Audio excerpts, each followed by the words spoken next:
This is the Mint on ZTN Prime. We're coming to you from Zimbabwe's capital, Harare. And on this special edition of the Mint, we are broadcasting from the Harare International Conference Center, where it is that we are attending a conference that is being hosted by the Competition and Tariffs Commission, where the subject of conversation is how Zimbabwe can participate in the African Continental Free Trade Area, navigate the challenges that come as a result, as well as also deliver value for the growth of the Zimbabwean economy. And of course, we will be joined in conversation by Trudy Hassenberg, the Executive Director of Tralec, based in Cape Town, South Africa, as well as the Assistant Director of the Competition and Tariffs Commission, Cecilia Mashawa. Now, the Mint will be right back. Don't go anywhere.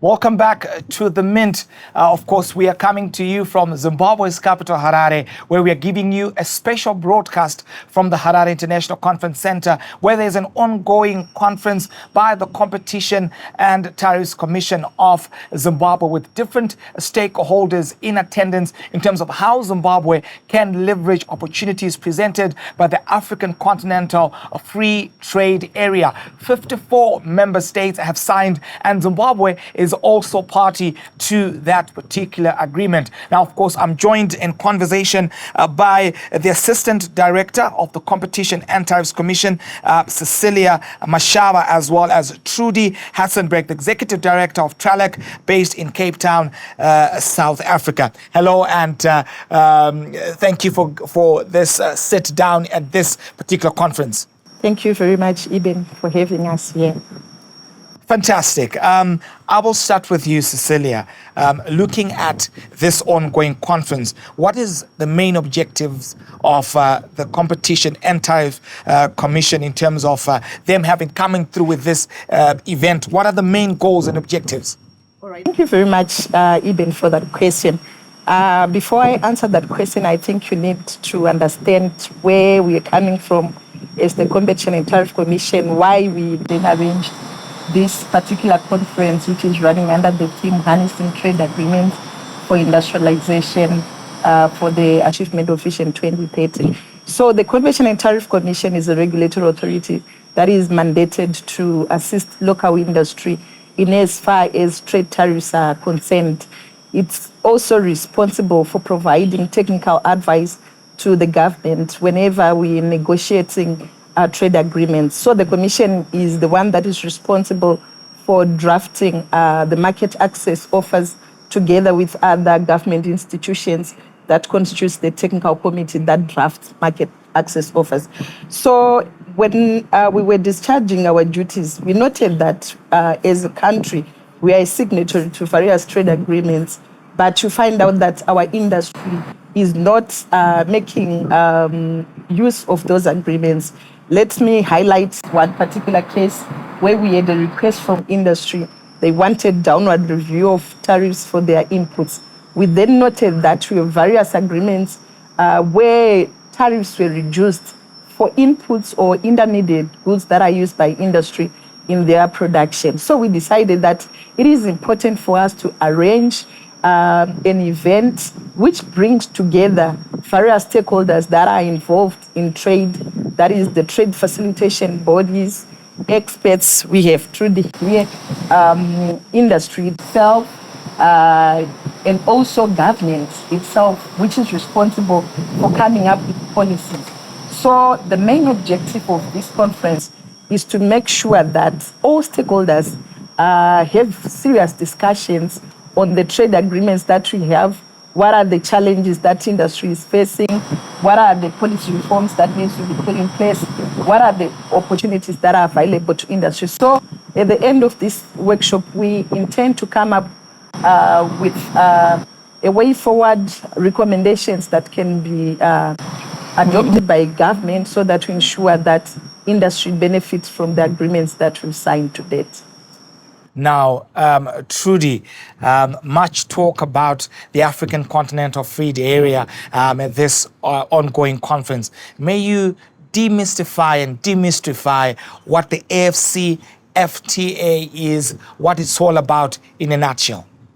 Thanks very much, Eben. The African Continental Free Trade Area, or the AFCFTA as we refer to it now, is a comprehensive free trade agreement. The aim is eventually to have all the African Union member states participate in the AFCFTA so that we create, through successive rounds of negotiations, a single market for goods, services supported by cross-border payments and movement of persons. Now, a free trade area means that we are liberalizing the tariffs in particular, so duties are reduced or completely eliminated to zero. We also eliminate non-tariff barriers. But for a free trade area to work efficiently, we also need rules of origin.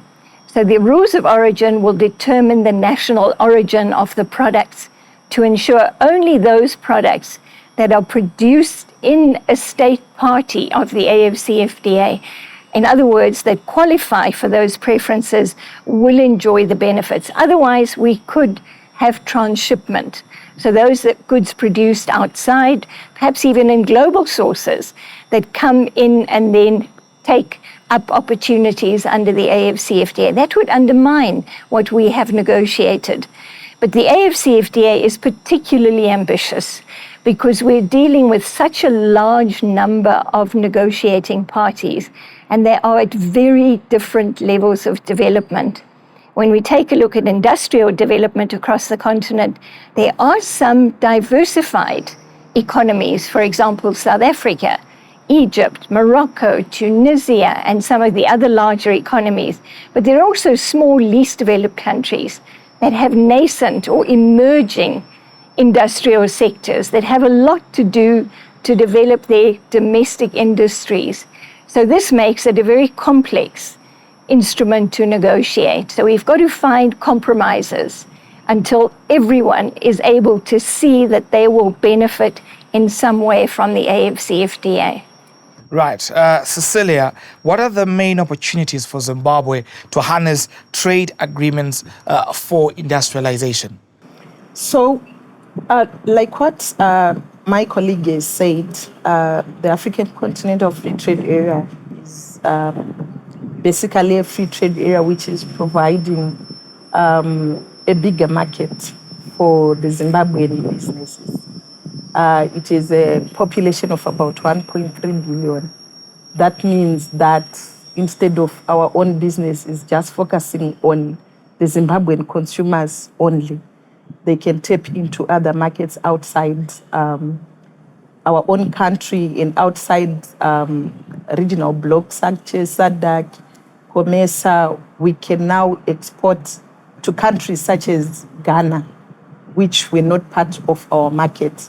The free trade area is also providing investment opportunities for our businesses and also opportunities for them even to partner with other companies or investors outside of Zimbabwe or the other countries that have been investing in Zimbabwe. So this basically is providing us as a country with an opportunity to grow our economy, to develop it for the Zimbabweans to go out of poverty.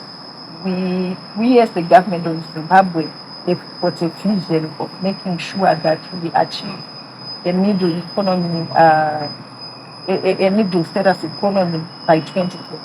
And the AFCFTA can assist us achieve that vision. Right. Trudy, you deal with different players from different countries across the continent. And from your perspective, what are the opportunities that this AFCFTA provides for Zimbabwe from a business player perspective?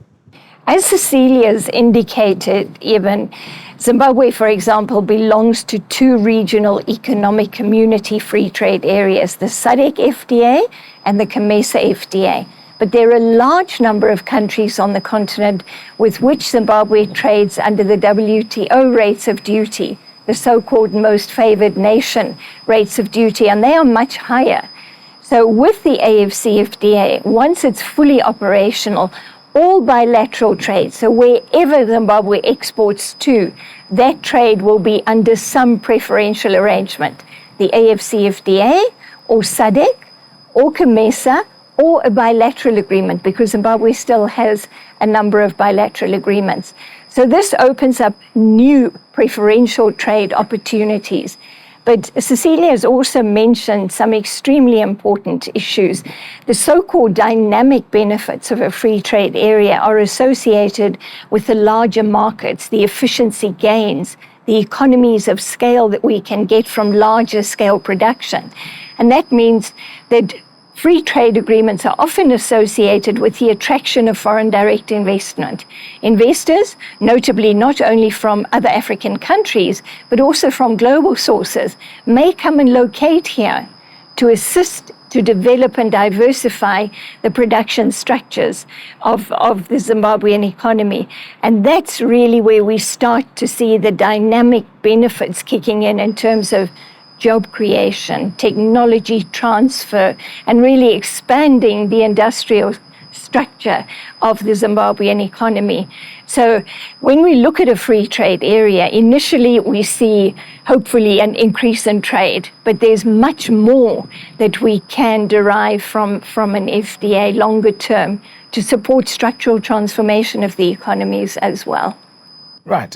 Cecilia, how far have you gone in implementing the AFCFTA, of course, from a Competition and Tariffs Commission, and perhaps even broadly on behalf of the entire country? All right. I think you're already aware that the government of Zimbabwe signed the agreement in 2018 and ratified it in 2019, meaning to say that we are now a state party because we deposited our ratification instruments in 2019. And that means the AFCFTA agreement is now binding on us.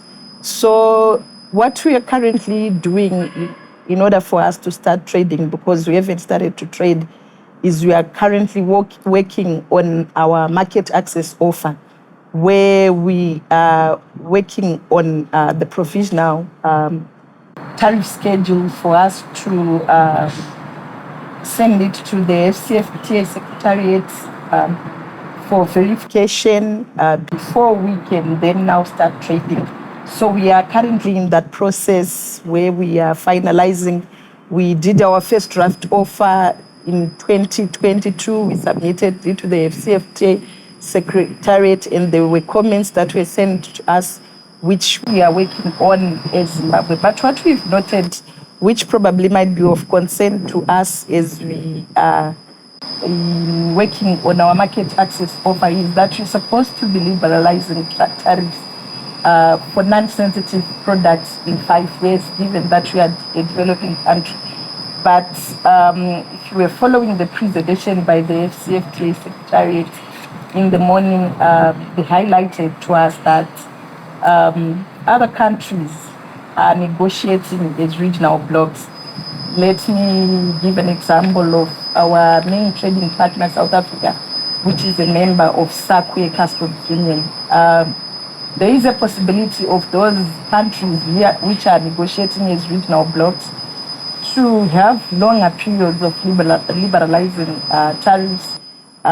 Say for non-sensitive products, they will be required to liberalize in 10 years, even though those regional blocs also include similar developing countries such as Zimbabwe.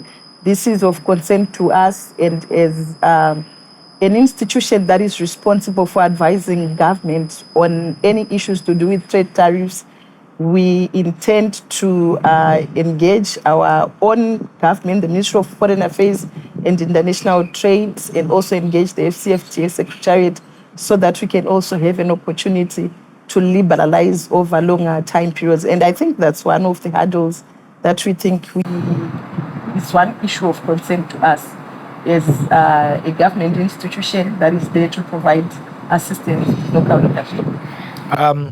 in the context of the hurdles that you spoke about, and several others that exist, some perhaps contend and opine that the whole participation of Zimbabwe in this new trade bloc is only but a pipe dream. How do you respond to that? I don't think it's a pipe dream. I think there are opportunities for us to take advantage of in us joining this. Looking at our own trade data, our own trade performance, when we look at ourselves with the rest of the world, in SADC, in COMESA, we know that our exports are concentrated in few markets. We need to diversify those markets. So this free trade agreement provides us with those markets where we can now, instead of sending products to China, having our products concentrated in a few markets, we now have newer markets where we can export our products to. So basically the issue is to say that as a country, we need to sit down together, strategize, so that we can have products that are competitively produced, that can also compete in those new markets for the benefit of our own local industry and our economy. We also need that foreign currency as a country. I know you're aware that I'm always betting the issue to do with the currency. Once we have an industry of our own, if we are producing, we can easily deal with those current issues that are currently bedeviling the economy. So I think this is a game changer for us. It depends with how we're going to take it. Right. Trudy, I need you to speak about the payments platform that's being presented with the African Continental Free Trade Area, what it is and how important it is for not just Zimbabwe, but for all of the players on the continent. Even the Pan-African Payment and Settlement System is an initiative that is supported by Afreximbank, the African Union Commission, and the AFCFTA Secretariat. And it's in some way similar to what we already have in some regional economic communities, such as the SADC RTGS. The important difference here is that payment and settlement will be made in domestic currencies. So we will be able to see the use of all the local currencies across the continent. There are more than 40 domestic currencies across Africa. And if we take a look at the transaction costs of operating in foreign exchange and clearing and settling payments and transactions outside the continent, this makes it particularly costly for small and medium enterprises. So the aim is to reduce transaction costs of transacting across the continent, but also to eliminate some of the exchange rate risk. But you've got to keep in mind, of course, we will need exchange rates between the domestic currencies. I think for the small and medium enterprises, this will be quite important. But for larger scale businesses, which are also transacting globally, they may still prefer to transact in international currencies like the US dollar, the yuan, or the yen, or the euro, as the case may be. But I think the aim of the AFCFTA is also to support SMMEs and to develop different platforms, for example, such as the simplified trade regimes to support them, information portals, the operational instruments, such as the e-tariff book, the non-tariff barrier eliminating mechanism, are there really to lower the transaction costs of doing business on the continent. And that often has to do also with access to information.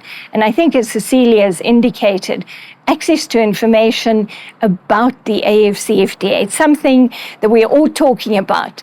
But when it comes to the technical details, what does it take for a small producer in Zimbabwe to actually get access to the new market opportunities under AFCFTA preferences? That's the test. And there'll be a lot of work to demystify, as you've mentioned here, to bring those practical compliance requirements into workable instruments for particularly the SMEs. How do they apply to register to become a trader under the AFCFTA? And we know that Zimra is doing a lot of work on that. How do they apply for a rule of origin certificate, keeping in mind that under the AFCFTA, we have a product-specific approach to rules of origin. So the rules of origin will differ depending on what you're wanting to trade. Taking a look at transport and logistics, some of the practical trade facilitation support that can be provided, all of that is really necessary to make sure that we will be able to take up the opportunities under the AFCFTA. Otherwise, it remains an agreement with a lot of potential, but we have to make that a reality. Now, Trudy, given your experience, of course, at the Trade Law Center, how does Zimbabwe's private sector, to be specific, stand to benefit from, of course, this new trade initiative? Eben, I think there are many channels for benefits to the private sector in Zimbabwe. You know, when we discuss the AFCFTA, we often talk a lot about trade in goods, but don't forget about the trade and services opportunities.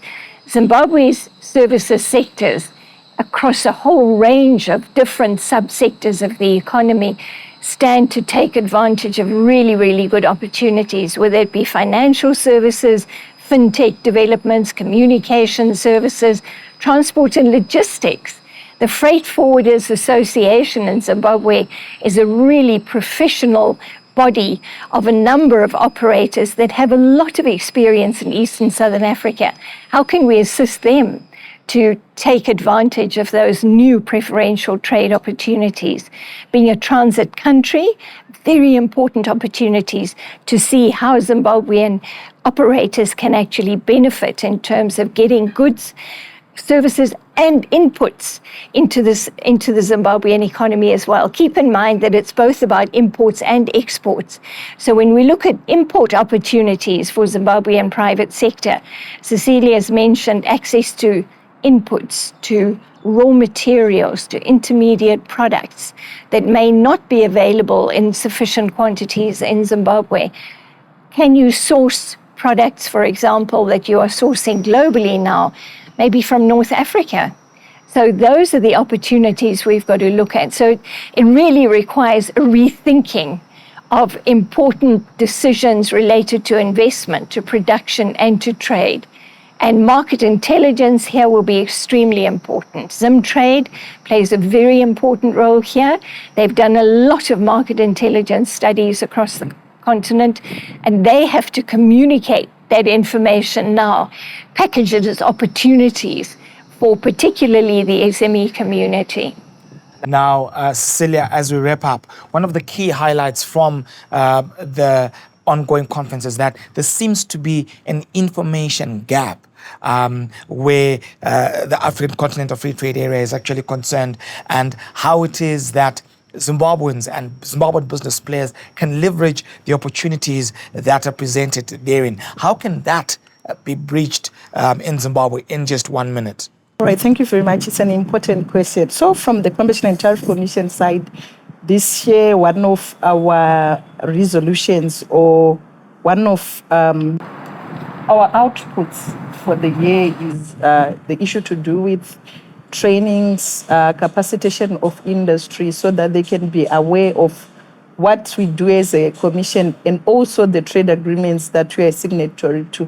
So we are offering free training to all stakeholders who are interested in getting the technical knowledge, the technical information that they require for them to be able to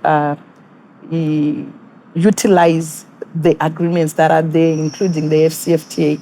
So I think even we've partnered with the Zimbabwe National Chamber of Commerce in providing trainings to stakeholders. So basically, I think if there is anyone who still has that knowledge gap, is because they're not intending to get the information they want. The Commission is available to provide that. That, of course, was Cecilia Mashawa, an assistant director from the Competition and Tariffs Commission, as well as also Trudy Hatzenberg, the executive director of Tralak, based in Cape Town, South Africa. Thank you for having this sit down with ZTN Prime. Thank you very much, Eben. Great pleasure, Eben. Thank you. Well, that's a wrap, of course, from this ongoing harnessing trade agreements for industrialization, courtesy of the Competition and Tariffs Commission. And of course, we were giving you this broadcast from the HICC in Zimbabwe's capital, Harare. Well, that's a wrap on today's episode of The Mint. Do follow us, of course, on our social media handles at Zimpapers TV Network, as well as at ZTN Prime. Would like to hear your thoughts as well as your comments. Remember to catch us every weekday at 2 p.m. Central African Time for the juiciest business stories in Zimbabwe, on the continent and beyond. Abiba Nabunda, the money man, let them do what they do. When we do what we do, we mean business. Thank you for watching and have a good day.